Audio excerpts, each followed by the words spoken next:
Culture itself has created this uniquely human problem, partly because cultural growth runs far ahead of evolution, and because for a long time now, the accreting mass of culture has forestalled natural selection and put destiny into our hands.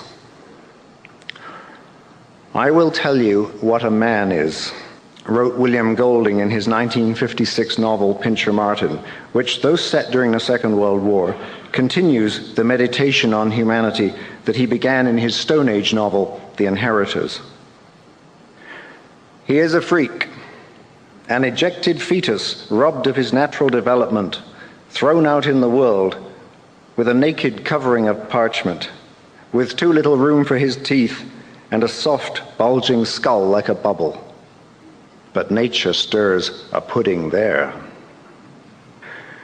In Golding's pudding seethe many ingredients: genius and madness, logic and belief, instinct and hallucination, compassion and cruelty, love, hate, sex, art, greed, all the drives towards life and death. In the individual, the sum of these is personality. In society, it is the collective personality called culture. In the long run, the pudding of culture has always grown in size, if not always in quality, and there have been several yeasty times when it rose quite suddenly and spilled across the kitchen. The first of these was the taming of fire by Homo erectus, which tipped the balance of survival strongly in our favor. The next, 500,000 years later, was the perfection of hunting by Cro-Magnons soon after they displaced the Neanderthals. New weapons were produced, lighter, sharper, longer ranged, more elegant and deadly. Bead adornment, bone carvings, musical instruments, and elaborate burials became common. Magnificent paintings appeared on cave walls and rock faces in a vigorous naturalism that would not be seen again until the Renaissance.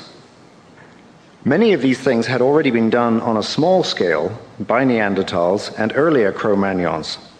So this spurt of art and technology cannot, as some claim, be evidence that we suddenly evolved into a new species with brand new cognitive powers. But it is evidence of a familiar cultural pattern, leisure born of a food surplus. The hunters and gatherers were producing more than mere subsistence, giving themselves time to paint the walls, make beads and effigies, play music, indulge in religious rituals. For the first time, people were rich. I'm Paul Kennedy, and this is Ideas. From the Meyer Horowitz Theater at the University of Alberta in Edmonton, you're listening to The Great Experiment, the second of Ronald Wright's 2004 Massey Lectures, A Short History of Progress. To draw a rough analogy between two unconnected eras of very different length and complexity, there are certain resemblances between this end time of the Old Stone Age and the past half-millennium of Western discovery and conquest. Since 1492, one kind of civilization, the European, has largely destroyed and displaced all others, fattening and remaking itself into an industrial force in the process, a point I shall return to in the last lecture in this series. During the Upper Paleolithic, one kind of human, the Cro-Magnon or Homo sapiens sapiens, multiplied and fanned out around the world, killing, displacing, or absorbing all other variants of man, then entering new worlds that had never felt a human foot before. By 15,000 years ago, at the very latest, long before the ice withdraws, humankind is established on every continent except Antarctica. Like the worldwide expansion of Europe, this prehistoric wave of discovery and migration had profound ecological consequences. Soon after man shows up in new lands, the big game starts to go missing. Mammoths and woolly rhinos retreat north, then vanish from Europe and Asia. A giant wombat, other marsupials, and a tortoise as big as a Volkswagen disappear from Australia. Camels, mammoth, giant bison, giant sloth, and the horse die out across the Americas. A bad smell of extinction follows Homo sapiens around the world. Not all experts agree that our ancestors were solely to blame. Our defenders point out that we hunted in Africa, Asia, and Europe for 1 million years or more without killing everything off.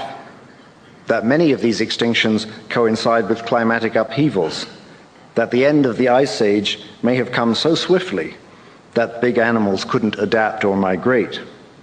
Now, these are good objections, and it would be unwise to rule them out entirely. Yet the evidence against our ancestors is, I think, overwhelming. Undoubtedly, animals were stressed by the melting of the ice, but they had made it through many similar warmings before. It's also true that earlier people, Homo erectus, Neanderthals, and early Homo sapiens, had hunted big game without hunting it out. But Upper Paleolithic people were far better equipped and more numerous than their forerunners, and they killed on a much grander scale. Some of their slaughter sites were almost industrial in size, 1,000 mammoths at one, more than 100,000 horses at another. The Neanderthals were surely able and valiant in the chase, wrote the anthropologist William Howells in 1960, but they left no such massive boneyards as this. And the ecological moral is underlined more recently by Ian Tattersall. Like us, he says, the Cro-Magnons must have had a darker side. In steep terrain, these relentless hunters drove entire herds over cliffs, leaving piles of animals to rot, a practice that continued into historic times at places such as Head Smashed Inn, Buffalo Jump in southern Alberta. Luckily for bison, cliffs are rare on the Great Plains. But there would be no limit to the white man's guns that reduced both buffalo and Indian to near extinction in a few decades of the 19th century. The humped herds of buffalo, wrote Herman Melville, not 40 years ago, overspread by tens of thousands, the prairies of Illinois and Missouri, where now the polite broker sells you land at $1 an inch. Land at $1 an inch, that's civilization. Modern hunter-gatherers, Amazonians, Australian Aboriginals, Inuit, Kalahari Bushmen, are wise stewards of their ecologies, limiting their own numbers, treading lightly on the land. And it's often assumed that ancient hunters would have been equally wise, but the hard evidence doesn't support this view. Paleolithic hunting was the mainstream livelihood, done in the richest environments on a seemingly boundless earth. And done, we have to infer from the profligate remains, with the stock traders' optimism that there would always be another big killing just over the next hill. In the best documented mass extinctions, the loss of flightless birds and other animals from New Zealand and Madagascar, there is no room for doubt that people were to blame. The Australian biologist Tim Flannery has called human beings the future eaters. Each extermination is a death of possibility. So, among the things we need to know about ourselves is that the Upper Paleolithic, which may well have begun in genocide, ended with an all-you-can-kill wildlife barbecue. The perfection of hunting spelled the end of hunting as a way of life. Easy meat meant more babies. More babies meant more hunters.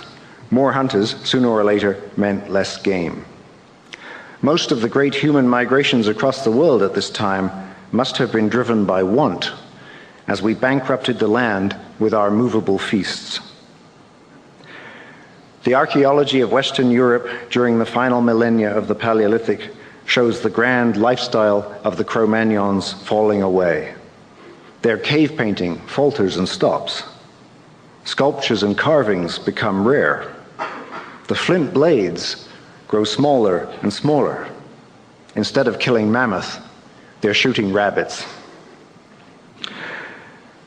In a 1930s essay called In Praise of Clumsy People, the waggish Czech writer Karel Čapek observed, "Man ceased to be a mere hunter when individuals were born who were very bad hunters." And as someone once said of Wagner's music, Čapek's remark is better than it sounds. The hunters at the end of the Old Stone Age were certainly not clumsy, but they were bad because they broke Rule 1 for any prudent parasite: don't kill off your host. As they drove species after species to extinction, they walked into the first progress trap. Some of their descendants, the hunter-gatherer societies that have survived into recent times, would learn in the school of hard knocks to restrain themselves. But the rest of us found a new way to raise the stakes, that great change known to hindsight as the farming or Neolithic Revolution. Among hunters, there had always been a large number of non-hunters, the gatherers, mainly women and children, we suppose, responsible for the wild fruits and vegetables in the diet of a well-run cave. Their contribution to the food supply became more and more important as the game died out. The people of that short, sharp period known as the Mesolithic or Middle Stone Age tried everything: living in estuaries and bogs, beachcombing, grubbing up roots, and reaping wild grasses for the tiny seeds, a practice with enormous implications. So rich were some of these grasses, and so labor-intensive their exploitation, that settled villages appear in key areas before farming. Gatherers began to notice that seeds accidentally scattered or passed in droppings would spring up the following year. They began to influence the outcome by tending and enlarging wild stands, by sowing the most easily reaped and plumpest seeds. Such experiments would eventually lead to full agriculture and almost total dependence on a few monotonous staples, but that was several thousand years away. At this early time, the plant tenders were still mainly gatherers, exploiting a great variety of flora as well as any wild game and fish they could find. At Monteverde in Chile, for example, a permanent village of rectangular wooden huts was in place by 13,000 years ago, sustained by hunting camels, small game, and soon-to-be extinct mastodon.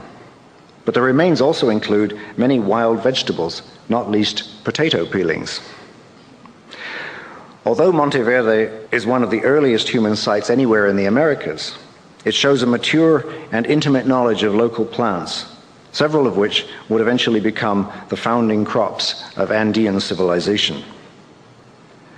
Like the accumulation of small changes that separated us from the other great apes, the farming revolution was an unconscious experiment, too gradual for its initiators to be aware of it, let alone to foresee where it would lead. But compared with all earlier developments, it happened at breakneck speed. Highly important for what it tells us about ourselves is that there was not one revolution, but many. On every continent except Australia, farming experiments began soon after the regime of the ice released its grip.